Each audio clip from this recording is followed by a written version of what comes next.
قرآن مجید کا 17واں پارہ ہے، سورۃ الانبیاء ہے۔ اللہ کریم نے پہلی آیت میں ارشاد فرمایا کہ اقترب للناس حسابہم، فرمایا لوگوں کے حساب کا وقت قریب آ گیا، وہم فی غفلۃ معرضون، اور وہ ابھی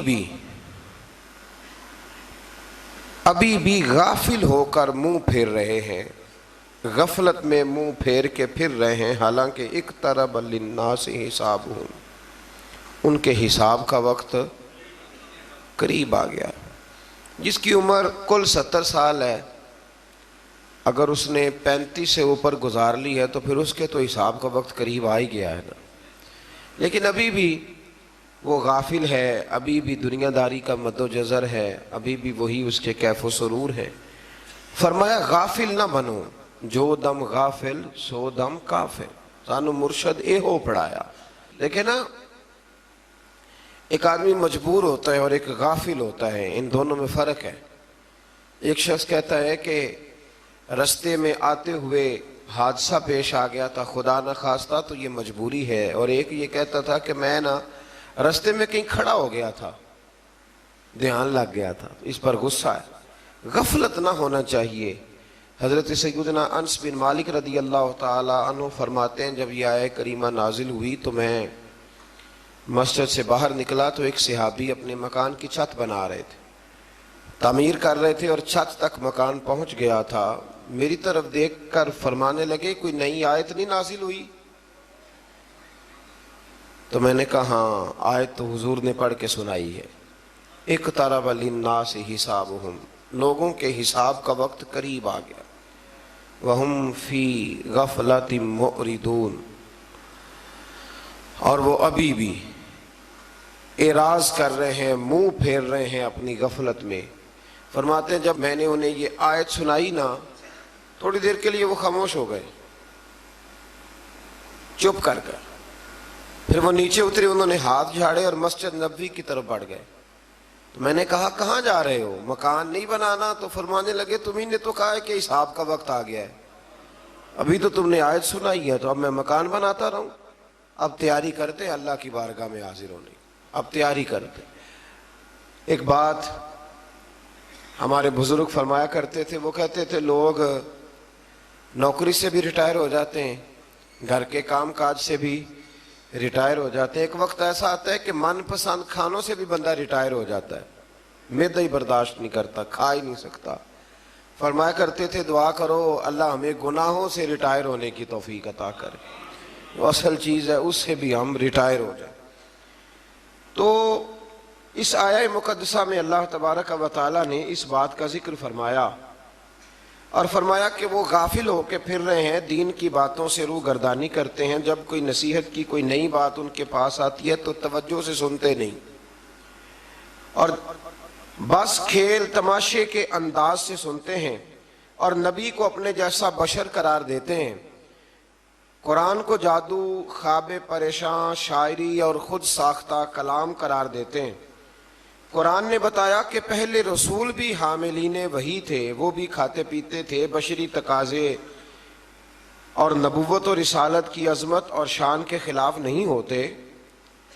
اس کے بعد پچھلی قوموں کی سرکشی اور ان پر نازل کیے جانے والے عذاب کے آنے پر ان کے اقرار جرم اور ندامت کے رائگاں جانے اور ان کے نیست و نابود ہونے کا ذکر ہے۔ آیت نمبر 22 سے لے کر اللہ تعالیٰ نے تقریباً آیت نمبر 24 تک پھر اپنی وحدانیت کے دلائل بیان فرمائے، زمین و آسمان کی تخلیق، صبح و شام کا آنا جانا، ان باتوں کا پھر سے ایک دفعہ ذکر فرمایا۔ آیت نمبر 25 میں فرمایا کہ ہر رسول کی طرف اس امر کی وحی کی جاتی رہی کہ اللہ وحدہ لا شریک ہے، اور صرف وہی عبادت کے لائق، اللہ کے علاوہ کوئی عبادت کے لائق۔ فرمایا یہ میں نے ہر نبی کو وحی کی، یہ ہر رسول کو کہا، اللہ کے علاوہ کوئی عبادت کے لائق، اللہ کے علاوہ کوئی عبادت کے لائق۔ بڑا ہی پسند ہے یہ جملہ اللہ کو، لا الہ الا اللہ، یہ اللہ کے علاوہ کوئی لائق عبادت ہے ہی نہیں۔ آیت نمبر 30 سے اللہ تعالیٰ نے تخلیق کائنات کے سلسلے کو بیان کرتے ہوئے فرمایا کہ آسمان اور زمین بند تھے تو ہم نے ان دونوں کو کھول دیا اور ہم نے پانی سے ہر جاندار چیز بنائی. دروازے بند بھی ہم نے کھولے ہیں اور ہر جاندار چیز ہم نے پانی سے بنائی. پھر آیت نمبر 35 میں قانون قدرت بیان کیا کہ ہر نفس نے موت کا ذائقہ چکھنا ہے، یعنی ہر ذی حیات پر موت آئے گی. جو زندہ ہے وہ مرے گا بھی. الاشیاء تعریف بھی ازدادیہا، چیزیں اپنی ضدوں سے پہچانی جاتی. دن ہے تو پھر رات بھی آئے گی، صبح ہے تو شام بھی ہوگی. اسی طریقے سے یہ یاد رکھیے گا کہ اگر کوئی زندہ ہے تو اس پر موت بھی آئے گی. آگے چل کے بتایا کہ قیامت اچانک آئے گی، حیرت زدہ کر دے گی، نہ کوئی اسے رد کر سکے گا اور نہ کسی کو مہلت دی جائے گی، اچانک آ جائے گی. آیت نمبر 42 سے اللہ کے سوا جتنے بھی معبود ہیں سب کی نفی کر دی گئی. آیت نمبر 46 میں فرمایا کہ جو لوگ عذاب کا مطالبہ کرتے ہیں اگر ان کو اللہ کے عذاب کا جھونکا بھی لگے، ہلکی سی ہوا بھی لگے، تو یہ اپنے ظالم ہونے کا اعتراف کر لیں. اللہ اکبر. آیت نمبر 47 میں فرمایا کہ قیامت کے دن عدل کا ترازو قائم ہوگا اور کسی پر کوئی ظلم نہیں ہوگا. ہر ایک کا رائی کے دانے کے برابر بھی کوئی عمل ہوا تو وہ ریکارڈ پہ آئے گا. آیت نمبر 51 سے ایک بار پھر ابراہیم علیہ السلام کا ذکر ہے کہ وہ اپنے چچا اور قوم کو بت پرستی پر ملامت کرتے رہے اور کہتے رہے کہ اللہ کی قسم تمہارے پیٹھ کے پھیرنے کے بعد جانے کے بعد تو میں تمہارے بتوں کے ساتھ خفیہ تدبیر کروں گا. تدبیر بڑی شاندار کی حضرت ابراہیم نے. جب قوم ساری میلے پہ چلی گئی نا تو آپ نے کلاڑا لیا اور چھوٹے سارے بت کاٹ دیے. ایک ہوتا ہے محبوب سے محبت کرنا اور ایک ہوتا ہے محبوب کے دشمن سے نفرت کرنا. یہ بھی بڑا ہی ضروری ہے. اللہ اکبر. یہ بھی جب بدر کی جنگ ہوئی نا تو اب رشتہ دار ایک دوسرے کے آمنے سامنے تھے. حضرت ابو عبیدہ بن جراح ان کے والد آئے تھے مقابلے میں بیٹے کے، رشتہ دار آمنے سامنے تھے. تو وہاں ایک جملہ ہے تاریخی جو حضرت عمر فاروق نے فرمایا، ایک تاریخی جملہ ہے. یہ محبوب کے دشمن سے عداوت رکھنا. اعلیٰ حضرت فرماتے ہیں دشمن احمد پہ شدت کیجیے، ملحدوں سے کیا مروت کیجیے، اور شرک ٹھہرے جس میں تعظیم حبیب، اس برے مذہب پہ لعنت کیجیے. ہماری بھائی زمین ہی کوئی نہیں تو کسی کا رٹا کیا ہوگا، جائیداد ہی نہیں تو جھگڑا کیا ہے. جھگڑا تو صرف اتنا ہی ہے کہ محبوب کے بارے میں کچی بات نہ کرو، کمزور بات میں اتنی سی بات ہے. وہ کسی نے کہا تھا سیاست دے جھگڑے اساں چھوڑ دیتے تے دولت دے جھگڑے اساں چھوڑ دیتے، محبت دا جھگڑا ہے چھڑا کوئی نہیں سکتا. یہ محبت دا جھگڑا ہے، انہوں چھڑا کوئی نہیں سکتا. تو حضرت عمر فاروق نے بڑا تاریخی جملہ کہا، فرمانے لگے یا رسول اللہ صلی اللہ علیہ وسلم یہ لوگ ایک دوسرے کے رشتہ دار آمنے سامنے ہیں تو پریشانی ہو رہی ہے، حضور آپ حکم کریں. میرا ماموں بھی آیا ہے یہاں لڑنے کے لیے تو آپ مجھے حکم دیں، میں ماموں کی گردن لے کے آتا ہوں. آپ ہمیں حکم دیں، خود ہم اپنے رشتہ داروں کو ہاتھوں سے قتل کریں گے، اس لیے کہ ہمارے نزدیک رشتہ وہی ہے جو محمد عربی کی محبت والا رشتہ ہے. تو یہ یاد رکھ لیں کہ یہ بھی ایک بہت بڑا اعزاز ہے کہ آپ کو دشمن پر غصہ ہے. وہ بھی عجیب انسان ہے جسے دشمن پہ غصہ ہی نہ آئے. اللہ نے قرآن میں کہا، میں سورہ توبہ میں آپ کو سنا آیا ہوں کہ فرمایا محبوب یہ منافق تیرے بے ادب ہیں، تو اگر 70 بار بھی کہے گا تو میں پھر بھی ان کو معاف نہیں کروں گا. اللہ سے بڑا تو رحم کرنے والا کوئی نہیں نا، اللہ سے بڑا تو کوئی نہیں نا. تو اگر رب کچھ لوگوں پہ جلال کرتا ہے تو یہاں بہت سارے لوگوں کو زیادہ انسانیت نظر آنے لگ جاتی. وہ کہتے ہیں جی انسان ہے. او خدا کے بندے، انسان وہ ہوتا ہے جو رسول اللہ کا ادب کرتا ہے صلی اللہ ہو. تو حضرت ابراہیم کو بڑا ہی غصہ تھا. یار آپ تھوڑا سمجھیں، یہ ایک ایسا پہلو ہے جس کی بڑی ضرورت ہے یہاں، آپ غور فرمائیں. علامہ اقبال نے کہا یہ دور اپنے ابراہیم کی تلاش میں ہے، صنم کدا ہے جہاں لا الہ الا اللہ، اور بہار ہو کے خزاں لا الہ الا اللہ، خودی کا سر نہاں لا الہ، خودی ہے طے کے فضا لا الہ الا اللہ. تو اب وہ بت کیا کر سکتے تھے؟ اللہ کے پیغمبر کا غصہ دیکھیں، فرمایا میرے رب کے شریک بنتے ہو. حالانکہ بت بنے ہوئے ہیں نا بت. وہ شیخ سعدی نے مثال لکھی ہے، سوکنوں کی بات سناتے ہیں تو کہتے ہیں کہ ایک شخص نا مٹی کی بیوی بنا کے نا تو اس پہ دوپٹہ ڈال کے اپنی بیوی سے کہنے لگا یہ تیری سوکن ہے. تو شام کو واپس گھر آیا تو اس نے مٹی کی عورت بھی ساری توڑ ڈالی تھی. یہ غصہ ہوتا ہے نا اپنے شریک پہ. تو کہا حضرت ابراہیم نے میرے رب کے شریک بنتے ہو تو سارے چھوٹے چھوٹے بت توڑ دیے, پاش پاش کر دیے, اور جو بڑا بت تھا اس کی گردن پہ کلہاڑا رکھ دیا. تو شام کو وہ آئے تو کس نے کیا یہ حال؟ تو کہنے لگے اسی نے کیا ہے جو روز ان کے بارے میں ہمیں بتلاتے تھے. بلایا حضرت ابراہیم کو, تو حضرت ابراہیم فرمانے لگے بڑے ہی بیوقوف ہونا, بڑے ہی بیوقوف ہونا, ان خداؤں کو پوجتے ہو جو اپنے آپ کو نہیں بچا سکے, بڑے ہی پاگل ہو نا تم, بڑے ہی پاگل ہو. اور پھر کہنے لگے کہ وہ جو تمہارا بڑا معبود جس کو تم مانتے ہو نا معاذ اللہ, اس کی گردن پہ میں نے کلہاڑا رکھ دیا, اسی سے پوچھ لو کس نے مارا ہے. تو وہ کہنے لگے بت تو نہیں نا بولتے. تو فرمانے لگے آؤ پھر میرے رب کا کلمہ پڑھو, جو بولتا ہے تو پھر قرآن کی آیتیں ارشاد فرما دیتا ہے. اب کافر کا یہ حال ہے کہ دلیل سے لوگ عاجز آ جاتے ہیں تو لڑائی کرتے ہیں. انہوں نے کیا کیا؟ انہوں نے کہا پکڑو اسے آگ میں ڈال دو. آگ جلائی اور اس کی وسعت اتنی زیادہ تھی کہ اوپر سے کوئی پرندہ بھی گزرتا تھا نا تو وہ بھی نیچے گر جاتا تھا جل کے. میلوں تک آگ جلائی. کس کے لیے؟ ایک بندے کے لیے. اس لیے کہ نمرود کو پتا تھا بندہ تو ایک ہے پر اس کے پیچھے طاقتیں خدائی ہیں. اور آگ میں ڈالا حضرت ابراہیم کو. اے آگ ابراہیم پہ ٹھنڈی بھی ہو جا اور سلامتی والی بھی ہو جا. یہاں مفسرین نے لکھا ہے اگر خالی ٹھنڈی ہونے کا کہا جاتا تو زیادہ ٹھنڈی ہو جاتی. تو اللہ نے فرمایا زیادہ ٹھنڈی نہ ہونا, سلامتی والی ٹھنڈی ہونا, جس ٹھنڈک کو برداشت کیا جا سکے. تو ان کے تو معبود بھی اپنے آپ کو معاذ اللہ نہ بچا سکے اور جناب ابراہیم کے رب نے انہیں بچا لیا. پھر نمرود کلمہ پڑھ گیا تھا, حضرت ابراہیم آگ سے نکل آئے نا, پڑھ گیا تھا کلمہ, ختم اللہ علی قلوبہم. کچھ لوگوں کو اللہ نے سزا دی ہے کہ ان کے دلوں پر مہر لگا دی. آیت نمبر 78 سے حضرت داؤد اور سلیمان علیہ السلام کے ایک مقدمے کا ذکر ہے جس میں حضرت داؤد نے فیصلہ کیا تو جناب سلیمان علیہ السلام نے اس کے برعکس فیصلہ کیا. تو اللہ تعالیٰ نے فرمایا کہ ہم نے سلیمان علیہ السلام کو صحیح فیصلہ کرنے کی سمجھ عطا فرمائی. دونوں باپ بیٹا تھے نا, تو فرمایا ہم نے سلیمان کو صحیح فیصلہ کرنے کی سمجھ عطا کی ہے اور ہم نے دونوں کو قوت فیصلہ اور علم عطا کی. اب یہاں بات سمجھنی ہے, ایک نے فیصلہ ٹھیک کیا ہے اور ایک کے فیصلے کو قرآن نے ٹھیک قرار, لیکن اللہ فرماتے ہیں قوت فیصلہ ہم نے دونوں کو دی ہے اور علم بھی ہم نے. اس کا مطلب یہ ہوا کہ پھر امام شافعی, امام اعظم, امام مالک اور امام احمد بن حنبل فیصلے کی قوت اللہ نے سب کو عطا فرمائی.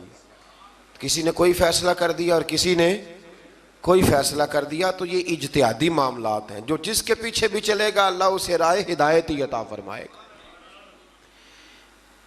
تو اس سے یہ بات بھی معلوم ہوئی کہ ایک عدالت اگر فیصلہ کرے تو دوسری میں نظر ثانی کے لیے مقدمہ لے جانے کی اجازت ہے. یہ بھی اس سے ایک بات ثابت ہوتی ہے. اس کے بعد اللہ تعالیٰ نے داؤد علیہ السلام کے معجزات کا ذکر فرمایا ہے, یعنی پہاڑوں کا ان کے تابع ہونا, پہاڑوں اور پرندوں کا ان کے ساتھ مل کے تسبیح پڑھنا اور جنگ سے حفاظت کے لیے ان کا زرہ بنانا. اسی طرح ہوا کو سلیمان کے تابع کرنا علیہ السلام, اور جو ان کے حکم سے ان کے تخت کو ہوا میں اڑا کر لے جاتی تھی, اور جنات کو ان کے تابع کرنا, وہ ان کے حکم سے کام کرتے تھے. جنات بھی, جن بھی تابع ہوتے ہیں اللہ کے نبیوں کے. جب نبی پاک طائف سے واپس آئے تھے تو حضور پریشان تھے, تو جنوں کی جماعت نے آ کے کلمہ پڑھا. کہا یا رسول اللہ اگر وقتی طور پر انسان نہیں مانتے تو ہم تو حاضر ہیں نا, ہمیں کلمہ پڑھا دیں. جن رسول اللہ کے غلام بنے. تو حضرت سلیمان کا تخت بھی ہوا میں اڑتا تھا. کبھی کسی زمانے میں لوگ اس پر اعتراض کرتے تھے کیسے اڑ سکتا ہے, جب سے جہاز اڑنے لگ گیا ہے نا اب سائنسدانوں نے اس پہ اعتراض کرنا چھوڑ دیا ہے. باقی بھی ساری چیزوں پہ چھوڑ جائیں گے آہستہ آہستہ. پھر اس کے بعد اللہ تبارک و تعالیٰ نے حضرت ایوب علیہ السلام کا ذکر فرمایا ہے. اللہ نے انہیں بیٹے دیے, مال دیا, اولاد دی, پھر اللہ نے آزمائش میں ڈالا. چھت گری تو ساری اولاد انتقال کر گئی, جانور, کھیت کھلیان سارے ہی چلے گئے, اور وجود میں آبلے پڑ گئے, پھوڑے پھنسیاں نکل آئے. کچھ لوگ معاذ اللہ ایسی عجیب باتیں کرتے ہیں نبیوں کے بارے میں کہ کوڑ کا مرض ہو گیا معاذ اللہ. اللہ کے نبیوں پر ایسے امراض نہیں آیا کرتے, کچھ آبلے پڑ گئے. اتنا محدثین نے لکھا ہے تکلیف میں تھے. ایک دن زوجہ کہنے لگی آپ اللہ کے نبی ہیں, دعائی کر لیں. اللہ شفا دے دے. تو آپ فرمانے لگے سکھ کتنی دیر رہے؟ کہنے لگی 60 سال. فرمایا ذرا دکھوں کو بھی 60 سال ہو لینے دے پھر دعا بھی کر لیں گے. ابھی تو 16-17 سال ہوئے, اتنے سال گزر لینے دو. آپ کی زبان سے یہ لفظ نکلے تو اللہ نے شفا عطا کر دی, اولاد بھی دے دی, سارا کچھ عطا فرمایا. تو اس بات کا ذکر کیا. پھر اس سے آگے چل کے حضرت اسماعیل کا بھی ذکر ہے, ادریس علیہ السلام کا, ذوالکفل, ذوالنون یعنی حضرت یونس کا, اور جناب زکریہ کا بھی ذکر ہے. حضرت یونس علیہ السلام اپنی قوم سے ناراض ہو کے چلے گئے تھے اور پھر اللہ کی تقدیر سے دریا میں ڈال دیے گئے, اور دریا میں ان کو مچھلی نے نگل لیا. انہوں نے تہ در تہ ظلمت میں اللہ سے ان کلمات کے ساتھ توبہ کی, لا الہ الا انت سبحانک انی کنت من الظالمین. بزرگوں نے لکھا ہے جب بھی انسان کسی مشکل میں پڑ جائے تو یہ کلمے پڑھے, اللہ نجات عطا کر دے گا. اس کو آیت کریمہ بھی کہتے ہیں. اللہ تعالیٰ نے فرمایا تو ہم نے ان کی پکار سن لی اور انہیں غم سے نجات عطا کی, اور ہم اسی طرح مومنوں کو نجات دیتے ہیں. حضرت زکریا علیہ السلام نے اولاد کے لیے دعا کی تو اللہ تعالیٰ نے ان کو بڑھاپے میں یحییٰ علیہ السلام عطا فرمائے. پھر اس سے آگے حضرت عیسیٰ علیہ السلام اور جناب مریم سلام اللہ علیہا کا ذکر بھی انہی آیات میں. آیت نمبر 94 میں مومنین صالحین کے اعمال رائے گاہ نہ جانے اور اس کے لکھنے کا ذکر ہے. آیت نمبر 96 میں پھر ایک دفعہ یاجوج ماجوج کی قوم کا اللہ نے اس کا حال بتایا ہوں نا میں. آیت نمبر 98 سے مشرکین اور ان کے معبودوں کا جہنم کا ایندھن بننے کا بیان ہے, اور یہ کہ اگر یہ الہ ہوتے تو جہنم میں کیوں داخل ہوتے. جس کے لیے اللہ تعالیٰ بھلائی کو مقدر فرما دے وہی جہنم سے دور ہوگا, اور ان کے لیے ہر قسم کی نعمتیں ہوں گی, اور ان کے لیے قیامت کے دن گھبراہٹ سے نجات ہے, اور فرشتے قیامت میں ان کا استقبال کریں گے. اللہ اکبر. سورۃ الانبیاء کی آخری رکوع میں آیت نمبر 107 میں اللہ تبارک و تعالیٰ نے اپنے حبیب کریم صلی اللہ تعالیٰ علیہ وسلم کو ایک بے مثل اور بے مثال اعزاز سے نوازا, اور ارشاد فرمایا وما ارسلناک الا رحمۃ للعالمین. فرمایا محبوب جس کو میں نے اپنا مخلوق بنایا ہے, خلق فرمایا ہے, ان سب کی طرف آپ کو رحمت بنا کے بھیجا ہے. اللہ اکبر. اسی صورت کی آیت نمبر 108 میں اللہ تعالیٰ نے صالح بندوں کو زمین کی حکومت دینے کا زبور میں کیے گئے وعدے کا بھی ذکر فرمایا. پھر آگے شروع ہو جاتی ہے سورۃ الحج. اچھا آپ ناراض نہ ہوئیے گا, میری رائے ہے, کچھ لوگ پوچھنے آتے ہیں نا جی فلانا کام نہیں ہو رہا, تو ان کو نہ کبھی سورت بتاتے ہیں تو سورت کا نام بھی نہیں صحیح لے پاتے. میرا خیال ہے کہ لوگوں کو قرآن مجید کی ساری سورتوں کے نام بھی نہیں آتے, یہ میرا خیال ہے, غلط بھی ہو سکتا ہے. تو سورتوں کے نام تو کم از کم یاد ہونے چاہیے نا. ایک صاحب کو میں نے کہا کہ سورہ ممتحنہ پڑھا کریں, تو کہنے لگے یہ تو میں نے آپ سے سنا ہے. تو یہ تو درست نہیں ہے نا جی, کہ ہمیں وہ چیزیں جن کا دروازے کا نام ہی نہ آئے گا تو اندر کیسے داخل ہوگی. اتنا تو ہونا چاہیے کہ نہیں ہونا چاہیے. سورہ حج شروع ہوتی ہے. اس کی پہلی آیت میں اللہ تعالیٰ نے تقوی کا حکم دیتے ہوئے قیامت کی ہولناکیوں کو بیان کیا کہ قیامت ایک زلزلے کے طور پر برپا ہوگی, اور اس کا منظر اس قدر دہشت ناک ہوگا کہ دودھ پلانے والی مائیں اپنے دودھ پیتے بچوں کو بھول جائیں گی, فراموش کر دیں گی. ہر حاملہ کا حمل ساکت ہو جائے گا. لوگ مدہوش نظر آئیں گے جبکہ وہ مدہوش نہیں ہوں گے, لیکن اللہ کے عذاب کی شدت کے باعث ان کی یہ کیفیت ہوگی. اللہ تعالی ہمیں اس دن محبوب کریم کے جھنڈے کے نیچے جگہ عطا فرمائے. آیت نمبر 3 سے بتایا کہ بعض لوگ بغیر علم کے اللہ کے متعلق جھگڑا کرتے ہیں اور اس سرکش شیطان کی پیروی کرتے ہیں جس کے متعلق لوح محفوظ میں لکھا جا چکا ہے کہ جو اس کو دوست بنائے گا وہ اس کو گمراہ کر دے گا اور اس کو بھڑکتی ہوئی آگ کے عذاب کی طرف لے جائے گا. آیت نمبر 5 سے اللہ تعالیٰ نے حشر و نشر کی صحت اور امکان پر تخلیق انسانی اور پھر انسانی عمر کے مراحل کا ذریعے استدلال فرمایا ہے. آیت نمبر 9 میں عذرائے تکبر, جو لوگ تکبر کے طور پر اپنی گردن موڑنے والے شخص کا ذکر کرتے ہوئے فرمایا کہ یہ اللہ کی راہ سے گمراہ کرنے والا ہے, اس باعث اس کے لیے دنیا میں ذلت ہے اور قیامت کے دن جلانے والا عذاب ہے, اور یہ اس کی ان بد اعمالیوں کی سزا ہے جو اس نے آگے بھیجی. بے شک اللہ بندوں پر ظلم کرنے والا نہیں ہے۔ نبی پاک علیہ السلام نے فرمایا جو دنیا میں تکبر کرتے ہیں قیامت کے دن اللہ انہیں چیونٹیوں کی شکل میں مسخ کر دے گا۔ اللہ تعالیٰ عاجزی کی توفیق عطا فرمائے۔ آیت نمبر 11 سے ان لوگوں کا ذکر کیا کہ جن کا مقصود دنیاوی مفادات ہے، اگر انہیں کوئی بھلائی مل جائے تو وہ دین پر مطمئن ہو جاتے ہیں، اور اگر کوئی آزمائش آ جائے تو منہ کے بل پلٹ جاتے ہیں۔ ایسوں نے ایسے ہی دنیا اور آخرت کا نقصان سمیٹا، ایسے لوگ ان کی عبادت کرتے ہیں جو نہ انہیں نقصان پہنچا سکتے ہیں اور نہ ہی نفع دے سکتے ہیں، یہ دور کی گمراہی ہے۔ پھر آیت نمبر 17 میں فرمایا کہ دنیا میں بظاہر اہل ایمان، یہود، صابی، عیسائی، آتش پرست اور شرک کرنے والے ملے جلے سے ہیں، اللہ قیامت کے دن ان سب کے درمیان فیصلہ فرمائے گا، بے شک اللہ ہر چیز پر نگہبان ہے۔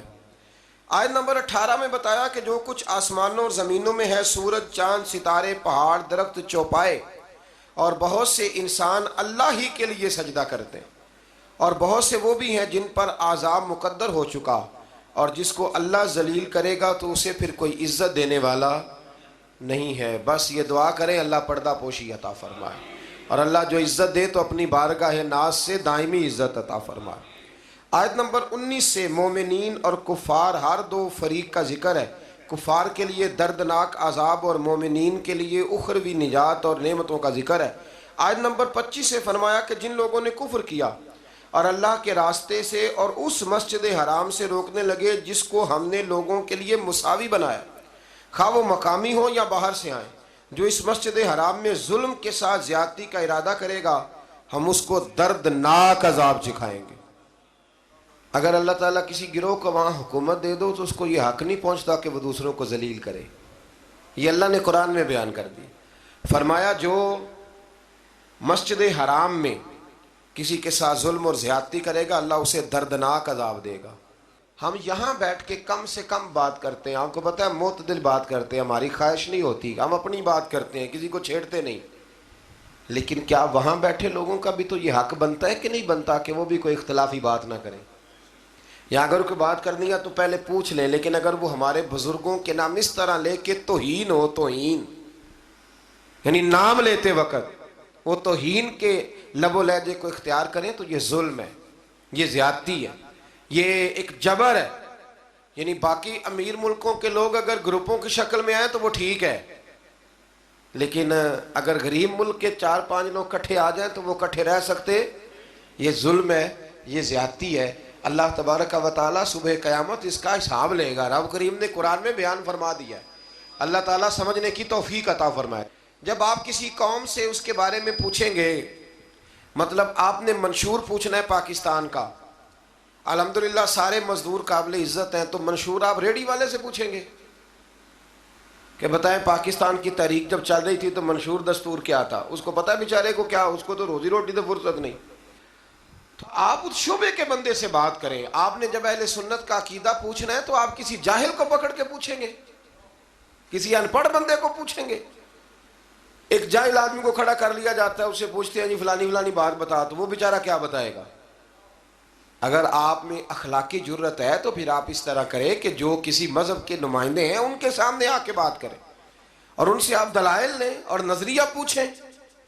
دیکھیں نا، ایک صاحب نے مجھ سے سوال کیا کہ آپ کہتے ہیں نبی پاک ہر جگہ موجود ہے، میں نے کہا تمہیں کس بیوقوف نے کہا؟ ہم تو یہ نہیں کہتے، ہم تو کہتے ہیں حضور اپنے مزار میں حیات ظاہری میں ہیں اور ساری دنیا کو اس طرح دیکھتے ہیں جس طرح اپنے ہاتھ کی ہتھیلی کو دیکھتے ہیں، اور جہاں چاہتے ہیں حضور تشریف لے جاتے ہیں۔ یہ ہم نے کب کہا ہے کہ اپنے وجود کے ساتھ نبی پاک ہر جگہ حاضر و ناظر ہے؟ اتنا بڑا جھوٹ لوگ بولتے ہیں۔ ایک بڑا سیانا میانا بندہ ہے ایک جماعت کا، اس کی کتاب میرے پاس ہے، اس نے لکھا ہے کہ یہ جو لوگ ہیں یہ اپنے پیر کو چھوٹا خدا مانتے ہیں۔ کبھی کہا ہے کسی نے؟ کیا فضول بات ہے، آپ مسلمانوں کے ذمہ وہ باتیں لگائیں گے جن کا دور دور تک کوئی تعلق ہی نہیں، اور پھر آپ کو ڈرنا چاہیے اللہ تعالیٰ سے۔ اسی طرح ایک صاحب ایک دفعہ مجھے ایک فلائٹ میں مل گئے، میں ملک سے باہر جا رہا تھا تو لمبا سفر تھا، تو لمبا سفر طرح فلائٹ لمبی ہوتی ہے تو بندے تھک جاتے ہیں، پھر وہ کوشش کرتے ہیں کوئی بندہ ملے جس کے ساتھ کو پونا گھنٹہ گپ شپ لگ جائے۔ تو اس نے مجھے دیکھ لیا، آ گئے، کہنے لگے جی آپ حضور کو عالم الغیب مانتے ہیں؟ میں نے کہا مننا میں وہاں تے پتہ تینوں ہے، یہ جی فلسفہ ہے نا بھائی، جو مانتا میں اس کا پتہ مجھے ہونا چاہیے، مانتا میں ہوں اور پتہ میں نے کہا میں مانتا ہوں کہ آپ، کہنے لگے نہیں آپ تو، میں نے کہا حضور کو عالم الغیب نہیں مانتے، ہم نبی پاک کا علم غیب مانتے، حضور کا علم غیب، وہ علم غیب جو انہیں اللہ نے عطا فرمایا ہے، اللہ کا دیا ہوا علم غیب، عالم الغیب تو اللہ ہے۔ اب ایک سادے آدمی سے اگر وہ کہے گا نا آپ حضور کو عالم الغیب مانتے ہیں، تو بیچارے کو نہیں پتا کہ عالم الغیب کیا ہوتا ہے، علم غیب اور عالم الغیب میں فرق، تو وہ بیچارہ کہہ دے گا کہ بھئی ہاں ہم مانتے ہیں۔ اب وہ ان پڑھ ہے، اس کو اس بات کی خبر نہیں ہے، وہ اگر تھوڑا سا جانتا ہوتا تو فوراً آپ کی بات کو پکڑتا، کہتا نا نا یہ ہمارا عقیدہ ہی نہیں، یہ ہمارا نظریہ نہیں ہے۔ تو اس لیے سمجھ لیں، اسی طرح سے ایک بیان کاٹ کے لے آیا جی فلاں عالم نے کہا ہے کہ اللہ کے سوا کوئی مددگار نہیں، تو میں نے کہا بالکل ٹھیک ہے، اللہ کے سوا کوئی مددگار، اللہ کے سوا کوئی مددگار۔ تو جو جنگ بدر میں دین کے مددگار بنے تھے، جو جنگ احد میں دین کے مددگار بنے تھے، وہ کیا تھا؟ وہ اللہ کی مدد تھی، اللہ نے بندوں کے ذریعے کرائی تھی۔ اسی طرح کی اللہ کی مدد ہوتی ہے۔ تو یہ جتنے غریب ہیں الحمدللہ مسلمان بڑی سخاوت کرتے ہیں، رمضان میں دیتے ہیں نا غریبوں کو، تو مدد کون کر رہا ہے ان کی؟ تو وہ تو سیٹھ کو دعا دے کے چلے گئے، تو چودھری کو دعا۔ تو اس لیے سمجھ لیں اتنا لمبا نہیں ہے کہ جتنا لوگوں نے بنا دیا ہے، بہرحال اللہ تعالیٰ سمجھنے کی توفیق عطا فرمائے۔ تو اس سے آگے تھوڑا سا بڑھتے ہیں، تو اللہ تبارک و تعالیٰ نے آیت نمبر 27 سے حضرت ابراہیم علیہ السلام کو حکم دیا کہ لوگوں میں بلند آواز سے حج کا اعلان کر دیں، وہ آپ کے پاس دور دراز رستوں سے پیدل اور ہر دبلے اونٹ پر سوار ہو کے آئیں گے۔ حضرت ابراہیم نے ایک پتھر پر کھڑے ہو کے ندا کی، اللہ اکبر، اے لوگو اللہ نے تمہارے اوپر حج فرض کر دیا۔ اللہ تعالیٰ نے یہ ندا ان سب کو سنا دی جو ابھی مردوں کی پشتوں میں اور عورتوں کے رحموں میں تھے، اور ان سب نے اس ندا کا جواب دیا جو اللہ کے علم میں ہے۔ قیامت تک حج کرنے والے تھے، ان سب نے ماؤں کے پیٹوں سے بھی کہا لبیک، باپوں کی پشتوں میں بھی کہا، اور بعض نے لکھا ہے جتنی دفعہ کسی نے لبیک کہا اتنا ہی حج کرنے جائے گا۔ پتہ نہیں اب ہم نے کتنی دفعہ کہا ہے، دعا فرمائے اللہ زیادہ ہی توفیق عطا فرمائے، زیادہ اللہ موقع۔ آپ اخلاص کے ساتھ آواز دیں، میں کہا کرتا ہوں ہمارے ذمہ اذان پڑھنا ہے، گن پوائنٹ پہ لوگوں کو نمازی بنانا ہماری ذمہ داری۔ حضرت ابراہیم نے اس وقت آواز دی، حضرت ابراہیم نے بغیر لاؤڈ سپیکر کے آواز دی، تو رب نے ماؤں کے رحموں میں بھی آواز پہنچا دی۔ میں بڑا آدمی تو نہیں ہوں، چھوٹا ہوں، اور بڑا چھوٹا ہوں، اور یہ بات صرف آپ لوگوں کے سامنے نہیں کہتا، میں محسوس کرتا ہوں، میں اس کا قائل ہوں، مجھے پتہ ہے آپ میں سے جتنے لوگ ہیں اللہ کے فضل سے میں باوضو بیٹھا ہوں، میں کسی ایک بندے سے بھی اپنے آپ کو افضل نہیں سمجھتا، میں اپنے آپ کو چھوٹا جانتا ہوں، مجھے خبر ہے اللہ تبارک و تعالیٰ معاف فرمانے والا ہے۔ تو میں کسی شخص میں سے بھی، آپ میں سے ایسا شخص جو ظاہراً مجھ سے عمل میں بھی کمزور نظر آتا ہے، لیکن میں جب اپنی طبیعت سے پوچھتا ہوں تو افضل جانتا ہوں۔ لیکن ہم نے چھوٹی سی مسجد میں بیٹھ کے دین کی بات شروع کی، کبھی کبھی نا دنیا کے آخری کونے سے بھی لوگ ہمیں فون کر لیتے ہیں، یعنی ایسے ایسے ملک کا نام لیتے ہیں کہ جو میں نے کبھی سنا بھی نہیں ہوتا، ایسے ایسے ملک کا نام لیتے ہیں۔ میں برطانیہ میں گیا تو مجھے، آپ یقین کریں، کچھ لوگ میرے گلے مل کے اس طرح روئے کہ جیسے بچھڑے ہوئے ہیں صدیوں سے مجھ سے، تو وہ کہنے لگے ہم تو خواب دیکھ رہے ہیں، آپ سامنے آ گئے۔ تو میرے ذہن میں یہی آیات آ رہی تھی کہ بندہ آواز دیتا ہے اور اس کو پہنچاتا میرا رب بھی ہے، بندہ کمزور ہے، وہ آواز دیتا ہے تو پہنچانا اللہ تبارک و تعالیٰ کے ذمہ کرم پہ ہے۔ اللہ تبارک و تعالیٰ اخلاص کی توفیق دے اور ریاکاری سے محفوظ فرمائے۔ آیت نمبر 28 میں مقررہ ایام یعنی یوم نحر اور بعد کے دنوں میں قربانی کرنے کا حکم دیا گیا ہے۔ ایام نحر عید کا پہلا، دوسرا اور تیسرا دن۔ آیت نمبر 29 میں ایسی نظروں کو پورا کرنے کو حکم دیا گیا ہے جو معصیت پر مبنی نہ ہو، اور اللہ کے گھر کے طواف کا بھی حکم ہے۔ آیت نمبر 31 میں اللہ تعالیٰ کے ساتھ شریک قرار دینے والوں کی مثال کو اس طرح بیان کیا گیا ہے کہ ایسا شخص گویا آسمان سے گرا، پھر اسے مردار خور پرندے نے جکڑ لیا، یا آندھی نے اس کو کسی دوسری جگہ پھینک دیا۔ آیت نمبر 32 میں فرمایا کہ جس نے اللہ کی نشانیوں کی تعظیم کی تو بے شک یہ دلوں کا تقویٰ ہے۔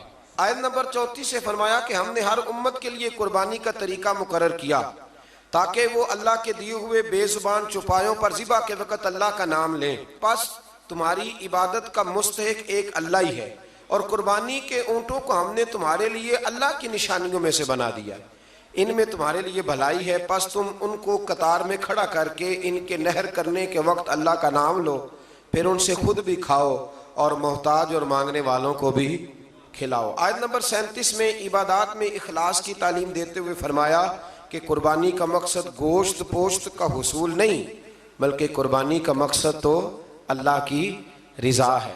آیت نمبر 39 میں مظلوم مہاجر مسلمانوں سے نصرت کا وعدہ کر کے اپنے دفاع میں لڑنے کی اجازت کا بیان ہے۔ آیت نمبر 39 تا 41 میں بتایا کہ یہ سنت الہیہ ہے کہ وہ مجاہدین کے ذریعے ظالموں کا کلا کما فرماتا ہے۔ اگر ایسا نہ ہوتا تو راہبوں کی خانقاہیں، کلیسا اور یہودیوں کی عبادت گاہیں اور مسلمانوں کی مساجد کو ویران کر دیا جاتا۔ اگلی آیت میں حکومت اسلامیہ کے قیام کا مقصد بیان کیا گیا کہ اس کا مقصد ہے نظام صلاۃ و زکوٰۃ کا قیام، نیکیوں کا پھیلاؤ اور برائیوں کا سد باب۔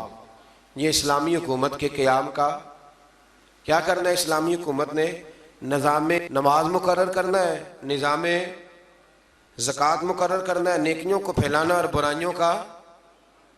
تو ہمارے تو وزیر کہتے ہیں کہ مولویوں نے نہیں چلانا ملک، چلانا کس نے ہے؟ یہ اللہ ہی بہتر جانتا ہے۔ آیت نمبر 46 میں فرمایا کہ پچھلی امتوں کے آثار کو دیکھ کر عبرت حاصل کرنی چاہیے، لیکن اس کے لیے سوچنے سمجھنے اور مشاہدے کی صلاحیتوں کا نیک ہونا ضروری ہے، ورنہ وہ لوگ کہیں گے ان کے برے کام تھے ہمارے تو اچھے ہیں، پھر انسان عبرت بھی حاصل کر سکتا۔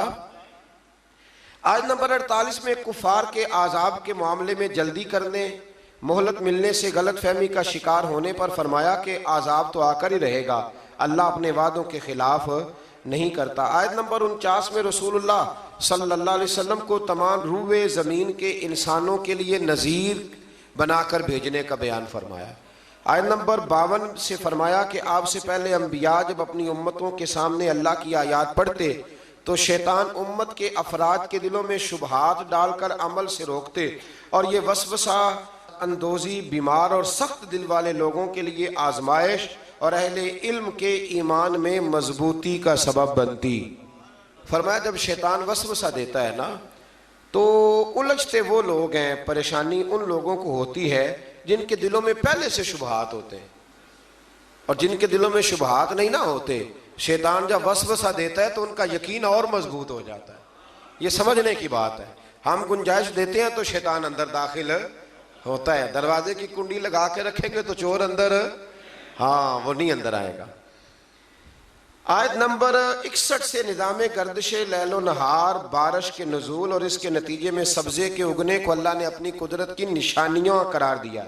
آیت نمبر 67 میں ہر قوم کے لیے وقتی شریعت مقرر کرنے اور اس پر ایک وقت تک عمل ہونے اور اسلام کے دائمی اور ابدی تعلیمات آنے کے بغیر کسی جھگڑے کے اس کی پیروی کرنے اور اس کی طرف دعوت دینے کا بیان ہے۔ آیت نمبر 73 میں اللہ تعالیٰ نے مشرکوں کے بتوں کی بے بسی کو بیان فرمایا ہے کہ وہ سب مل کر بھی ایک مکھی کا پر بھی ایک مکھی بھی پیدا نہیں کر سکتے، اور اگر مکھی ان سے کوئی چیز چھین لے تو اسے واپس بھی، سبحان اللہ، یعنی مکھی کو چیز چھین لے میں اور آپ واپس لے سکتے ہیں؟ اللہ کرے ہمیں سمجھ آئے۔ اللہ فرماتا ہے دیکھو ہے تو مکھی۔ امام مالک رحمت اللہ تعالیٰ علیہ بیٹھے تھے تو ہارون رشید سے مکھی نہیں سنبھالی جا رہی تھی، بار بار مارتا، کئی دفعہ ایک مکھی نہیں پکڑی جاتی، پتہ نہیں کدھر سے نکل جاتی ہے، اس نے بڑا ہی ستایا، کچھ کرنے نہیں دیتی تھی۔ تو ہارون رشید جذبات میں امام مالک سے کہنے لگا حضور یہ اللہ نے مکھی کیوں پیدا کر دی؟ معاذ اللہ، اس کی کیا ضرورت تھی؟ تو امام صاحب فرمانے لگے فوراً، ڈرتے نہیں تھے نا بادشاہوں سے وہ لوگ، فوراً فرمانے لگے یہ اللہ نے تیرے جیسے بادشاہوں کا غرور توڑنے کے لیے پیدا کی ہے، کہ اللہ فرماتا ہے تم سے تو مکھی نہیں سنبھالی جاتی اور تم حکومتیں چلانے کی بات کرتے ہو۔ بت اور ان کے پجاری دونوں کمزور ہیں۔ آیت نمبر 75 میں فرمایا کہ منصب رسالت کوئی فرمائشی منصب نہیں، اللہ تعالیٰ خود رسولوں کو منتخب فرماتا ہے اور وہ سب کچھ جانتا ہے۔ آیت نمبر 77 میں ہمہ وقت بندگی کا حکم دیا گیا۔ اس پارے کی آخری آیت میں دین کی سربلندی کے لیے سر توڑ کوششیں کرنے دین کے معاملے میں تنگی نہ ہونے، ملت ابراہیم کی پیروی کرنے، اور آخر میں نماز قائم کرنے، زکوٰۃ ادا کرنے، اللہ تعالیٰ کے دامن رحمت کو مضبوطی سے پکڑنے کا بیان فرمایا۔ اللہ تعالیٰ کی مدد ان چیزوں سے وابستہ ہے۔ آج ایک سپارہ اور بیان کرنا ہے۔ اللہ تعالیٰ توفیق عطا فرمائے، اللہ تعالیٰ ہمت عطا فرمائے، آپ سب کو اللہ بڑی برکتیں عطا فرمائے۔ سورۃ المومنون سے یہ پارہ شروع ہوتا ہے۔ سورۃ المومنون کی جو ابتدائی 11 آیات ہے وہ تعلیمات اسلامی کی جامع آیات ہیں۔ ان میں فلاح یافتہ جو کامیاب ہونے والے ایماندار ہیں ان کی صفتیں بیان کی گئیں۔ فرمایا گیا کہ وہ نمازوں میں خشوع خضوع کرتے ہیں، ہر قسم کی بیہودہ باتوں سے لا تعلقی، زکوٰۃ کی ادائیگی، اپنی پاک دامنی کی حفاظت، امانت اور عہد کی پاسداری اور نمازوں کی پابندی۔ آخر میں فرمایا گیا کہ ان صفات کے جو حامل اہل ایمان ہیں وہ ہمیشہ جنت میں رہیں گے۔ آیت نمبر 13 سے انسانی تخلیق کے مدارج کو بیان کیا گیا۔ پہلے نطفہ، پھر اس کے بعد جمع ہوا خون، پھر گوشت کا لوتھڑا، پھر گوشت اور ہڈیوں پر مشتمل جسم کی تشکیل۔ اس کے بعد فرمایا یہی خالق و مالک موت کے بعد آخرت میں دوبارہ زندہ کر دے گا۔ جو ماں کے پیٹ میں صورتیں بناتا ہے نا، قبر سے بھی دوبارہ زندہ کر لے گا۔ پھر آیت نمبر 27 سے ایک بار پھر حضرت نوح علیہ السلام کی کشتی بنانے کا ذکر ہے۔ آیت نمبر 33 سے بیان ہوا کہ ہود کی قوم کے کفار، منکرین آخرت اور خوشحال لوگوں نے نبی پر طنز کرتے ہوئے کہا کہ یہ تو ہم جیسے بشر ہیں۔ اللہ تعالیٰ نے پھر ان کی ہلاکت کا بیان فرمایا، اور پھر اللہ تعالیٰ نے حضرت موسیٰ اور ہارون کی بعثت کا بھی ذکر کیا، اور قوم موسیٰ کی سرکشی جو پچھلے پاروں میں گزر گئی اس کا بھی یہاں اللہ نے دوبارہ ذکر فرمایا۔ آیت نمبر 52 سے دین اسلام کے ایک ہی دین ہونے، فرقہ بازوں کا اسلام کی وحدت کو پارا پارا کرنے، اور ان کے جو امیر لوگ ہیں ان کے خوش فہمی میں مبتلا ہونے کا بیان بھی فرمایا گیا۔ آیت نمبر 56 سے فرمایا کہ وہ اہل ایمان جن کے دلوں میں خشیت الہی ہے، جو شرک نہیں کرتے، جو اللہ کی راہ میں عاجزی کے ساتھ خرچ کرتے، اور جنہیں قیامت پر ایمان ہے، وہی لوگ نیکیوں میں جلدی کرتے ہیں اور سبقت کرتے ہیں۔ آیت نمبر 64 میں کفار کی پکڑ اور اس پر ان کے چلانے کا بیان ہے۔ اس کا سبب یہ ہے کہ یہ اللہ تعالیٰ کی آیات سے روگردانی کرتے، تکبر اختیار کر کے قرآن کو افسانہ کہہ کے بکواس کرتے تھے۔ آیت نمبر 78 سے اللہ تعالیٰ کی نعمتوں کا ذکر ہے کہ اس نے انسان کو سننے کے لیے کان، دیکھنے کے لیے آنکھیں، سمجھنے کے لیے دل عطا کیا۔ گردش لیل و نہار، زندگی اور موت اسی کے قبضہ و قدرت میں۔ آیت نمبر 85 سے اللہ تعالیٰ نے استفہامی انداز میں بیان کیا کہ اگر ان منکرین آخرت سے پوچھا جائے کہ زمین اور ان کے خزانوں کا مالک کون ہے، 7 آسمانوں عرش عظیم کا مالک اللہ، ہر چیز کی بادشاہت کس کے قبضے میں ہے؟ اللہ کے، جس کے مقابل کوئی نہیں، وہ کون ہے؟ اللہ۔ تو ہر سوال کے جواب میں کہیں گے اللہ۔ تو پھر آپ ان سے پوچھئے کہ کیا تم سحر زدہ ہو، تم پر جادو ہو گیا؟ پھر اس مالک و ملک پر ایمان کیوں نہیں لاتے؟ اس کے احکام کو تسلیم کیوں نہیں کرتے؟ آیت نمبر 91 سے بیان ہوا کہ اللہ کی کوئی اولاد نہیں، اس کے سوا کوئی عبادت کا مستحق نہیں ہے۔ اگر ایسا ہوتا کہ ایک سے زیادہ خدا ہوتے تو ہر ایک اپنے لشکروں کو لے کر دوسرے پر غلبہ پانے کی کوشش کرتا۔ حالانکہ اللہ وحدہ لا شریک کے اقتدار کو چیلنج کرنے والا کوئی نہیں۔ اللہ اکبر۔ سورت کے آخر میں بیان فرمایا کہ انسان کو بے مقصد پیدا نہیں کیا اور اللہ کی بارگاہ میں آخری جواب دہی کے لیے لوٹ کر جانا ہے۔ آیت نمبر 96 میں برائی کو اچھائی سے دفع کرنے کا بیان ہے۔ اس کے بعد اپنے حبیب مکرم صلی اللہ علیہ وسلم کے ذریعے اللہ تعالیٰ کے بندوں کو ہر قسم کے شیطان کے شر سے پناہ دینے کا طریقہ تعلیم فرمایا۔ آیت نمبر 99 سے کفار کی موت کے وقت کی ندامت اور ان کے دنیا میں واپس جا کر نیک عمل کرنے جیسی ناممکنہ باتوں کی تمنا کرنے کا بیان بھی ہے۔ آیت نمبر 101 سے قیامت کے دن تمام رشتوں کے ختم ہونے اور اعمال کے سبب نجات ہونے کا ذکر ہے۔ آیت نمبر 106 سے اللہ تعالیٰ کی ایجاد کو جھٹلانے والوں کی گفتگو کہ ہماری بدبختی نے ہم کو گمراہ کیا اور اگر ایک بار ہم نکل گئے تو دوبارہ لوٹ کر نافرمانی نہ کرنے کا بیان ہے۔ اللہ تعالیٰ فرمائے گا پھٹکارے ہوئے پڑے رہو اس میں اور میرے ساتھ بات نہ کرو، تم دنیا میں مومن بندوں کا مذاق اڑاتے تھے اور وہ یہ دعا پڑھتے تھے. کافر مذاق اڑاتے تھے اور مومن کہتے ربنا آمنا، اے اللہ ہم تجھ پر ایمان لائے، فاغفر لنا ذنوبنا، ہمارے گناہوں کو بخش دے، ورحمنا، اور ہم پر رحم فرما، وانت خیر الراحمین، تو سب سے بڑھ کر رحم کرنے والا ہے. ان کو ان کے صبر کا بدلہ کامیابی کی صورت میں ملا. آیت نمبر 112 میں فرمایا کہ جب ان سے زمین پر گزاری ہوئی مدت کے بارے میں پوچھا جائے گا تو یہ کہیں گے ایک دن یا دن کا کچھ حصہ گزارا. آخری آیت میں امت محمدیہ صلی اللہ علیہ وسلم کو استغفار کرنے اور رحم کی دعا مانگنے کا حکم ہے، جو کہ یہ آیت ہے رب اغفر وارحم وانت خیر الراحمین. فرمایا یہ دعا مانگا کرو، رب اغفر وارحم وانت خیر الراحمین. پھر اس سے آگے سورۃ نور شروع ہو جاتی ہے. سورہ نور میں اللہ تعالیٰ نے خانگی اور معاشرتی احکام کو بیان کیا ہے. ابتدائی آیات میں زنا کرنے والے غیر شادی شدہ مرد اور عورت کی سزا کو بیان کیا کہ ان کی سزا 100 کوڑے ہیں جو غیر شادی شدہ، اور صاحبان اقتدار اہل ایمان کو کہا گیا کہ تمہیں اس سزا کے نفاذ میں ان پر رحم نہیں چاہیے. حکمرانوں کو حکم ہے جب کوڑے مارنے ہیں زانی کو تو پھر رحم، ہاں یہ بھی دین ہے، دین نافذ کرنا پڑتا ہے. اور ہمارے یہاں نا بڑی اب ویڈیو آتی ہیں کہ وہ جی بچے رو پڑے جی بکری ذبح ہونے لگی نا جب، تو میں نے کہا یہ قوم جہاد کرے گی جو بکریوں کے ذبح ہونے پہ رو رہی ہے.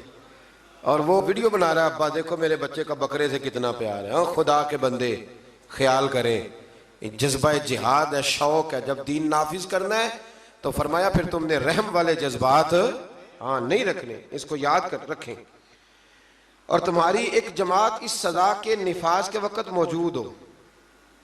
یہ تو ہے نا غیر شادی. اور شادی شدہ کی سزا کیا ہے؟ اس کو یعنی اتنے روڑے مارے جائیں گے کہ وہ ماری جائے. کہ ابھی بھی یہ باز نہیں آیا. اللہ تعالیٰ سمجھنے کی توفیق دے. آیت نمبر 4 سے بیان کیا گیا کہ جو لوگ پاک دامن عورتوں پر زنا کی تہمت لگائیں پھر اس کے ثبوت میں 4 گواہ پیش نہ کر سکیں. سنو اللہ کا قرآن.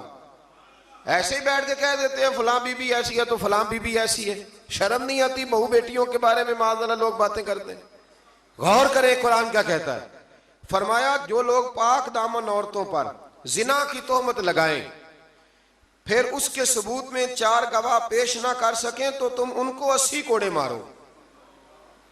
ان کو 80 کوڑے مارو اور ان کی شہادت کو بھی قبول نہ کرو.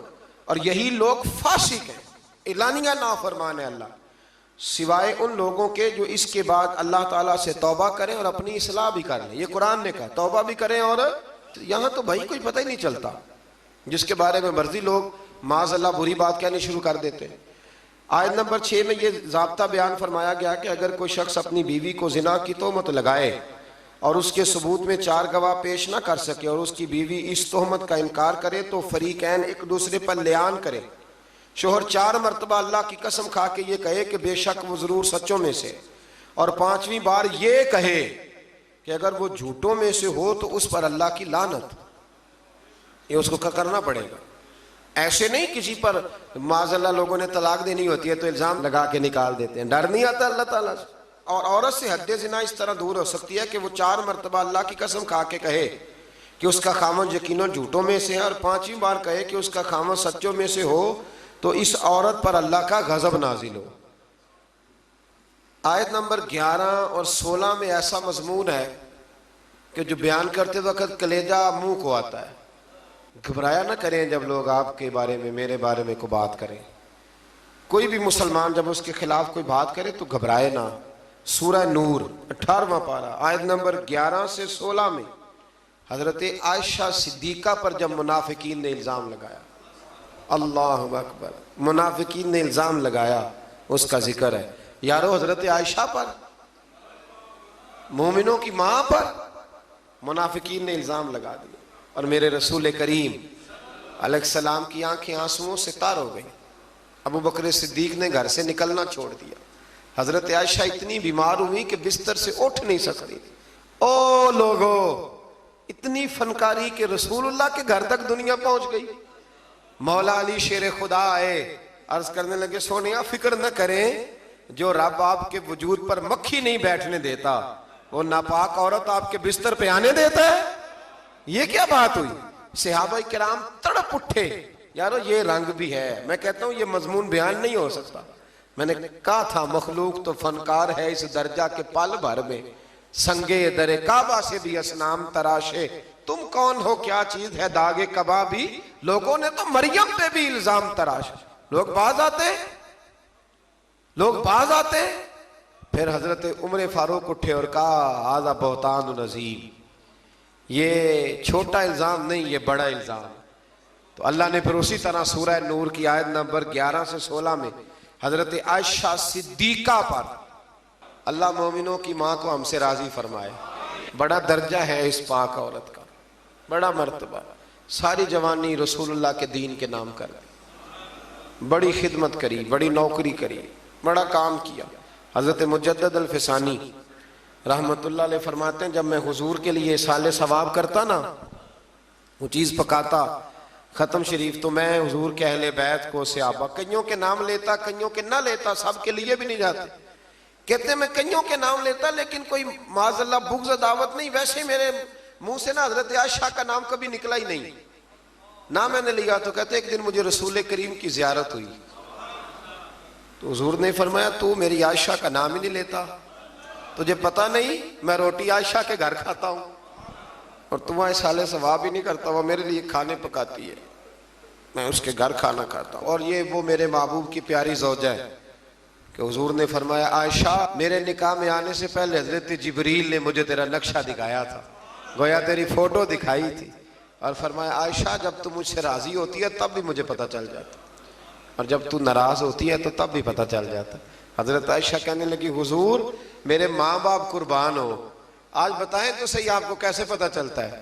تو حضور فرمانے لگے جب تو مجھ سے راضی ہوتی ہے نا تو کہتی ہے مجھے رب محمد کی قسم, اور جب تو ناراض ہوتی ہے تو کہتی ہے مجھے رب ابراہیم کی قسم.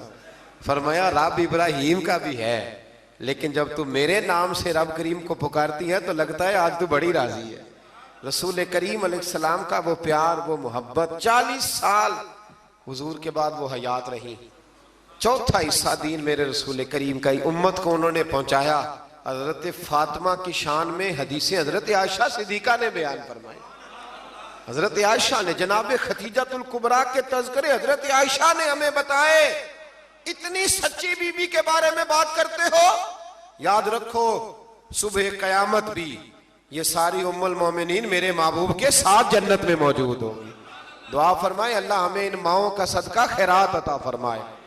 تو آیت نمبر 11 سے 16 میں حضرت عائشہ صدیقہ پر جو منافقین نے تہمت لگائی اس کی جانب اشارہ فرمایا, اور ان چیزوں کا سد باب کیا جو معاشرے کے بگاڑ کا باعث ہو سکتی ہیں. جن منافقین نے یہ تہمت لگائی تھی ان کا پردہ فاش کیا. جو مسلمان منافقین کے بجھائے ہوئے حسین جال میں پھنس گئے تھے ان پر عتاب فرمایا اور ان کو تنبیہ کی وہ آئندہ ہوشیار رہے اور منافقین کے کہنے پر نہ آئے. منافق مسلمانوں کی عزت و ناموس کو برباد کرنے کے در پہ, اس لیے مسلمانوں کے لیے جائز نہیں کہ وہ سنی سنائی بات کو آگے بڑھا دے, بلکہ مومن مردوں اور مومن عورتوں کو اپنوں کے متعلق, یہ اللہ فرماتا ہے, اپنوں کے متعلق نیک گمان کرنا چاہیے. اور اگر تہمت لگانے والے اس تہمت پر 4 گواہ نہ لائیں تو وہی اللہ کے نزدیک جھوٹے ہیں. اور اگر دنیا اور آخرت میں تم پر اللہ کا فضل اور اس کی رحمت نہ ہوتی تو تم نے جس تہمت کا چرچا کیا تھا اس کی وجہ سے تمہیں بہت بڑا عذاب پہنچتا. تم نے اس کو سنتے ہی یہ کیوں نہ کہا کہ ایسی بات کرنا ہمارے لیے جائز نہیں. اے اللہ تو پاک ہے اور یہ بہت ہی سنگین بہتان ہے, یہ بہت ہی, میں کہتا ہوں منافقین نے کیا تو ظلم, پر دیکھیں پھر اللہ نے حضرت عائشہ کی برات قرآن میں بیان فرما دی اور سورہ نور اتری حضرت عائشہ کی برات کے لیے. نام بھی کیا ہے؟ سورہ نور. آیت نمبر 19 سے یہ فرمایا کہ جو لوگ یہ چاہتے ہیں کہ ایمان والوں میں بے حیائی کی بات پھیلے ان کے لیے دنیا اور آخرت میں دردناک عذاب ہے. آیت نمبر 21 سے فرمایا کہ اے ایمان والو شیطان کے قدم بقدم نہ چلو, کیونکہ جو شخص شیطان کے قدم بقدم چلے گا تو بے شک شیطان بے حیائی اور برائی کے کاموں پہ ابھارتا ہے. آیت نمبر 22 میں رشتہ داروں اور مسکینوں کی دل آزاری کے سبب ان پر خرچ کرنے سے ہاتھ نہ روکنے، معاف کرنے اور درگزر کرنے کا بیان ہے۔ یہ بھی سمجھنے والی آیت ہے۔ فرمایا کہ تم نے جب کسی پہ خرچ کرنا ہے تو اسے معاف بھی کرنا ہے اور درگزر بھی کرنا ہے۔ اگر عادتیں دیکھ کے خرچ کرو گے پھر تو کسی پہ بھی نہیں ہو سکتا، معاف کرو گے، درگزر کرو گے تو پھر ہی کسی کے ساتھ نیکی ہو سکتی ہے۔ آیت نمبر 23 سے پاک دامن بے خبر ایمان والی عورتوں پر بدکاری کی تہمت لگانے والوں کے لیے دنیا اور آخرت میں لعنت اور بہت بڑے عذاب کا بیان ہوا، جس دن ان کے خلاف ان کی زبانیں، ان کے ہاتھ، ان کے پاؤں گواہی دیں گے کہ وہ دنیا میں کیا کرتے رہے۔ اس دن اللہ تعالیٰ کے حق اور انصاف کے ساتھ ان کو پورا بدلہ دیں گے۔ آپ ایک بات سمجھ رہے ہیں ان آیات میں؟ مرد پر الزام لگانے کی بات ہی کوئی نہیں ہو رہی۔ اس کا مطلب ہے دنیا میں زیادہ الزام زنا کا کس پہ لگتا ہے؟ اللہ تعالیٰ توفیق عطا فرمائے، ہے نا عجیب بات۔ وہ میرے پاس ایک صاحب آیا کرتے تھے تو انہوں نے پسند کی شادی کی ہوئی ہے۔ ایک دن مسئلہ پوچھنے ہے تو مسئلہ پوچھنے نہیں آئے، مجھے اطلاع دینے آئے، کہنے لگے کہ بہن کا قتل جائز ہے۔ میں نے کہا، اور بڑے سٹائل سے، خون خار آنکھوں سے۔ میں نے کہا کیوں جی؟ کہنے لگے جی اگر وہ غلط ہو جائے تو مار نہیں دینی چاہیے۔ میں نے کہا کیا غلط ہوئی ہے، کیا اس نے کیا؟ کہنے لگے وہ کہتی ہے مرضی سے شادی کروں گی۔ تو میں نے کہا ٹھیک ہے، وہ اگر غلط جگہ پہ اصرار کر رہی ہے تو ٹھیک نہیں، لیکن آپ کے لیے قتل تو پھر بھی جائز نہ رہا۔ ہاں اگر کوئی بہت بڑی غلط بات کرے تو اس کی کچھ نہ کچھ سزا ہے، لیکن یہ جو انداز ہے۔ تو میں نے کہا وہ صاحب آپ نے بھی تو پسند کی ہے نا، لڑکے یہ کام کر لیں تو پھر ایسا بھی کبھی ہوا ہے کہ باپ کی غیرت چھا گئی کہ لڑکا میرا جو پسند کی شادی کر رہا ہے لڑکا قتل کر دوں؟ لڑکوں کو کیوں نہیں قتل کرنے نہیں چاہیے، لیکن میں مثال دے رہا ہوں، وہاں نہیں غیرت جاگتی؟ لڑکے کے پاس 15 عورتوں کے نمبر ہو تو وہ پاک کا پاک ہے، اور بچی پر شک بھی گزر جائے، شک بھی، وہ جی طلاق ہو گئی، ہمارے پاس کیس آتے ہیں نا، طلاق کیوں جی؟ اس کے موبائل پہ ایک میسج نکل آیا تھا کسی غیر کا، اس نے پوچھا تھا کیا حال ہے؟ تو میں نے کہا وہ ضروری ہے، کوئی تنگ کرنے کے لیے بھی تو ایسا کر سکتا ہے، لیکن 1 منٹ لگتا ہے۔ تھوڑا سا ڈرنا چاہیے اللہ تعالیٰ سے، تھوڑا خیال کرنا چاہیے۔ اس کا مطلب ہے زیادہ تہمت عورتوں پہ لگتی ہے۔ عورت کو اسلام نے بڑی عزت دی ہے، عورت کو اسلام نے بڑی عزت دی ہے۔ کبھی اسے بیٹی بنایا ہے، کبھی بہن بنایا ہے، کبھی اسے کہا یہ جب تیرے نکاح میں آئے گی تو تیرا ایمان مکمل کر دے گی۔ ایمان کے مکمل ہونے کا سبب ہے اتنا بڑا درجہ ہے بی بی کا۔ اور پھر میرے رب کریم کے محبوب نے فرمایا کہ اللہ تعالیٰ نے نا جنت ہی ماں کے قدموں کے نیچے رکھ دی۔ تھوڑا خیال کریں، اکرام کریں، احترام کریں، اللہ توفیق عطا فرمائے۔ پھر آیت نمبر 30 سے مسلمان مردوں کو یہ حکم دیا کہ وہ اپنی نگاہیں نیچی رکھیں، اپنے شرمگاہوں کی حفاظت کریں۔ اسی طرح مسلمان خواتین کو حکم دیا کہ اپنی نگاہیں نیچی رکھیں اور اپنی عصمت کی خود حفاظت کریں، اپنی زیبائش کو، اپنے فیشن کو ظاہر نہ کریں۔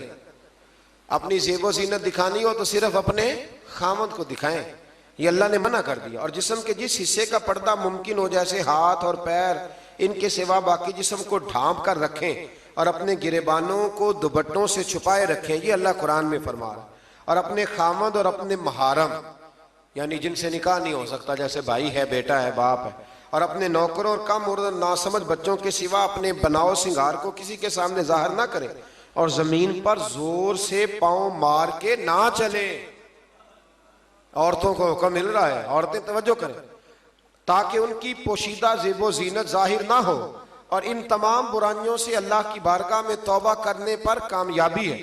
آیت نمبر 32 سے فرمایا کہ تم اپنے بے نکاح مردوں اور عورتوں کا نکاح کر دو، اور اپنے باصلاحیت غلاموں اور باندیوں کا، اگر وہ فقیر ہوں تو اللہ ان کو اپنے فضل سے غنی کر دے گا۔ جو لوگ نکاح کی گنجائش نہیں رکھتے وہ اپنی عفت اور پاکیزگی برقرار رکھیں، حتیٰ کہ اللہ تعالیٰ انہیں اپنے فضل سے غنی کر دے۔ اللہ تو فرما رہا ہے نکاح کر دو غنی ہو جاؤ گے۔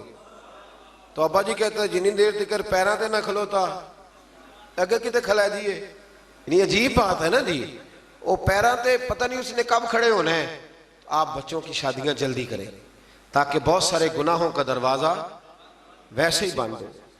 آیت نمبر 35 میں فرمایا اللہ آسمانوں اور زمینوں کا نور ہے، پھر اس نور کی وضاحت بھی بیان کی۔ آیت نمبر 37 سے اللہ تعالیٰ نے اپنے گھروں میں اللہ کا ذکر کرنے پر ان مسلمانوں کی تعریف کی جن کو تجارت اور خرید و فروخت اللہ کے ذکر کرنے، نماز پڑھنے اور زکوٰۃ ادا کرنے سے غافل نہیں کرتی۔ وہ اس دن سے ڈرتے ہیں جس میں دل اور آنکھیں الٹ پلٹ ہو جائیں گی۔ اللہ نے تعریف کی ہے، فرمایا کاروبار بھی پورا کرتے ہیں، میری عبادت بھی صحیح کرتے ہیں۔ زکوٰۃ بھی وقت پہ دیتے ہیں. ہم یہ کہتے ہیں کہ نہیں سارا کچھ چھوڑیں گے تو عبادت ہوگی. اللہ نے تعریف کی، فرمایا ڈیوٹیاں بھی کرتے ہیں اور رب رب بھی. آیت نمبر 39 میں کافروں کے اعمال کی مثال کو اس طرح بیان کیا گیا کہ وہ زمین میں چمکتی ہوئی اس ریت کی طرح ہے جس کو پیاسا دور سے پانی گمان کرتا ہے.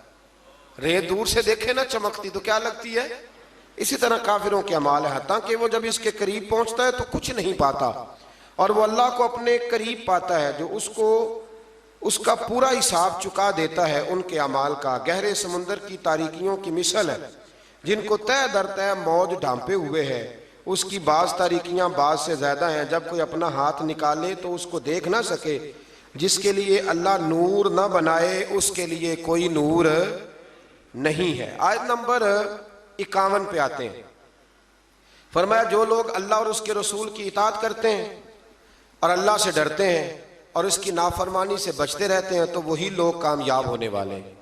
اس آیت کے بارے میں حضرت عمر فرمایا کرتے تھے یہ جوامع الکلم آیت ہے، اور ایک رومی جو نیا نیا مسلمان ہوا تھا اپنے ایمان لانے کا سبب اسی آیت کا تمام کتب مقدسہ کی تعلیمات اور احکام کا جامع ہونا بیان فرمایا گیا.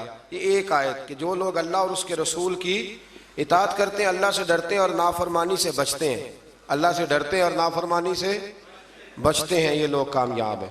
آیت نمبر 53 میں فرمایا کہ منافقین اللہ کی خوب پکی قسمیں کھا کے کہتے ہیں کہ وہ جہاد کے لیے ضرور نکلیں. بڑی پکی قسم کھاتے ہیں، ہم جہاد کے لیے ضرور جائیں گے. آپ کہیں گے کہ زیادہ قسمیں نہ کھاؤ، تمہاری اطاعت کی حقیقت ہمیں معلوم ہے.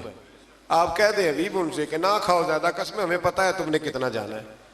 آیت نمبر 55 میں اہل ایمان کو یہ بشارت دی کہ اللہ تمہیں زمین میں ضرور خلافت عطا کرے گا اور ضرور بالضرور اس دین کو محکم اور مضبوط کر دے گا. تم نماز قائم کرو، زکوٰۃ ادا کرو اور اخلاص کے ساتھ رسول کریم علیہ السلام کی اطاعت پر ڈٹے رہو. اللہ تمہارے خوف اور پریشانی کو حالت امن اور سکون سے بدل دے گا. آیت نمبر 58 سے پردے کے احکام کی وضاحت فرمائی کہ تمہارے نوکروں اور نابالغ بچوں کے لیے بھی 3 اوقات میں اجازت حاصل کرنی ضروری ہے. نماز فجر سے پہلے، ظہر کے وقت جب تم اپنے فالتو کپڑے اتار دیتے ہو، عشاء کی نماز کے بعد جب تمہارے لڑکے بلوغت کی عمر کو پہنچ جائیں تو ان کو بھی اجازت طلب کر کے آنا چاہیے جیسا کہ ان سے پہلے مرد اجازت طلب. فجر سے پہلے، ظہر کے وقت، اس وقت بھی کچھ لوگ سویا کرتے تھے، اور عشاء کی نماز کے بعد جب بھی کوئی گھر میں جائے تو کیا کرے؟ کہندے اپنے گھر جان دی بھی اجازت لوا. ہاں وہیں تو اجازت لینی ہے، آپ اجازت لیں. جو بھی کسی کے آرام کا وقت ہو نا اس میں آپ بے دھڑک نہ چلے جائیں، اس لیے کہ نہ جانے کوئی کس حالت میں ہو. اللہ سمجھنے کی توفیق عطا فرمائے. آیت نمبر 60 سے فرمایا جو بوڑھی عورتیں جو نکاح کی امید نہیں رکھتی ان پر اضافی پردہ اور حجاب کا اہتمام نہ کرنے میں کوئی گناہ نہیں، لیکن اگر وہ اس میں بھی احتیاط کرے تو ان کے لیے زیادہ افضل ہے. ایسی بوڑھی عورت جو نکاح کے قابل نہ رہے اس پر حرج کوئی نہیں، لیکن کرے گی پردہ تو اس کے لیے بھی بہتر ہی ہے. یہاں بڑی جلدی لوگ اس سے گنجائش لے لیتے ہیں، جو میں نے کہا ہے اس پر غور کیجئے گا. آیت نمبر 61 میں معذور لوگوں اور دیگر مسلمانوں کو اپنے والدین، رشتہ داروں اور دوستوں کے گھر سے کچھ کھا پی لینے کی اجازت دی گئی ہے. اس کے بعد اکیلے اور مل کر کھانے کی اجازت ہے، اور گھر داخل ہوتے وقت گھر والوں کو سلام کرنے کا بیان ہے. پتر نہ سلام لوے تو وہ شامت آ جاندی، تین نہیں پتا سلام لئی ہے. اگر ابا جی نہ لے تو چلے میں اگلی بات ہی نہیں کرتا، چونکہ مسئلہ نہ بن جائے کوئی. ابا جی کو بھی تو لینا چاہیے سلام کے نہیں. بچے کہتے ہیں ہمیں لیکچر ملتے ہیں اور ابا جی خود سلام نہیں لیتے. میرا خیال ہے کہ ابا جی سلام لیں گے تو بچوں کو لیکچر دینے کی ضرورت ہے، وہ خود بخود سلام لے لیں گے. آیت نمبر 62 میں انتظامی آداب کا بیان فرمایا گیا. مومنین صرف وہی ہیں جو اللہ اور اس کے رسول صلی اللہ علیہ وسلم پر حقیقتاً ایمان رکھتے ہیں، اور جب وہ کسی مجتمع ہونے والی مہم میں رسول اللہ صلی اللہ علیہ وسلم کے ساتھ ہوتے ہیں تو ان کی اجازت کے بغیر کہیں نہیں جاتے. اے رسول صلی اللہ علیہ وسلم، جو لوگ آپ سے اپنے کام کے سلسلے میں اجازت طلب کرتے ہیں آپ ان میں سے جسے چاہے اجازت دیں اور ان کے لیے اللہ سے مغفرت طلب کریں. حضور چاہیں تو اجازت دیں اور چاہیں تو. آیت نمبر 63 میں بارگاہ رسالت کے آداب گفتگو اور انداز خطاب کا بیان ہے، اور نبی کریم علیہ السلام کی نافرمانی پر مرتب ہونے والے عذاب سے ڈرایا گیا کہ تم رسول اللہ صلی اللہ علیہ وسلم کے بلانے کو ایسا قرار نہ دو جس طرح تم آپس میں ایک دوسرے کو بلاتے ہو. اور جو لوگ رسول اللہ صلی اللہ علیہ وسلم کے حکم کی خلاف ورزی کرتے ہیں وہ اس سے ڈریں کہ انہیں کوئی مصیبت پہنچ جائے یا انہیں کوئی دردناک عذاب پہنچ جائے۔ بے شک اللہ ہی کی ملکیت ہے جو کچھ آسمانوں میں ہے اور جو کچھ زمینوں میں ہے۔ اللہ کو تمہارے حال کا خوب علم ہے، جس دن وہ اللہ کی طرف لوٹائے جائیں گے تو ان کے کیے ہوئے سب کاموں کی خبر دے گا، اور اللہ ہر چیز کو جاننے والا ہے۔ آخر پہ آتی ہے جی سورۃ الفرقان۔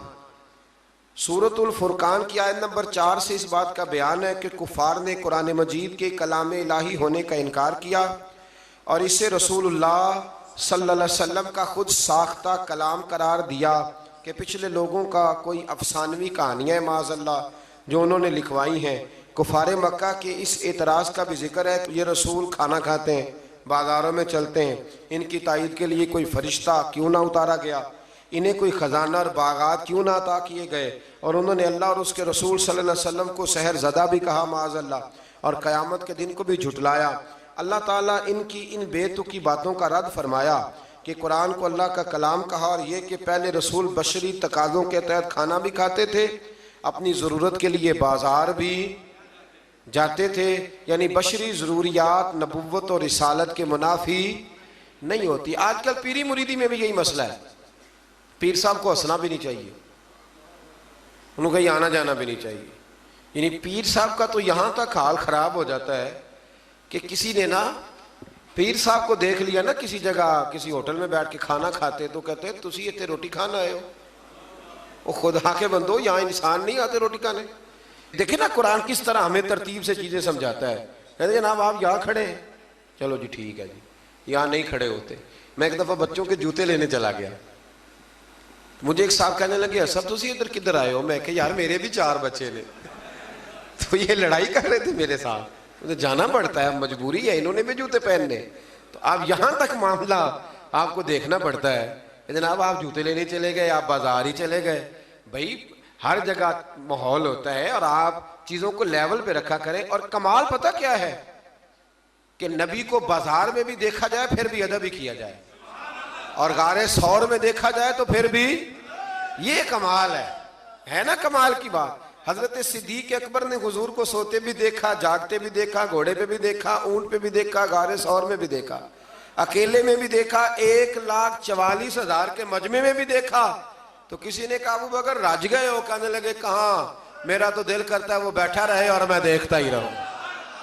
یہ کمال ہے، یہ کمال ہے کہ آپ کا ادب پھر بھی برقرار رہے، پھر بھی آیت نمبر 12 سے کفار کے لیے عذاب جہنم اور جہنم کی سختیوں اور مومن کے لیے دائمی جنت اور اس کی نعمتوں کا بیان ہے۔ آیت نمبر 17 سے کفار اور ان کے معبودوں کے اکٹھے ہونے اور معبودان باطلہ کا سارا الزام کفار پہ لگانے کا ذکر ہے۔ اللہ ہماری حاضری قبول فرمائے۔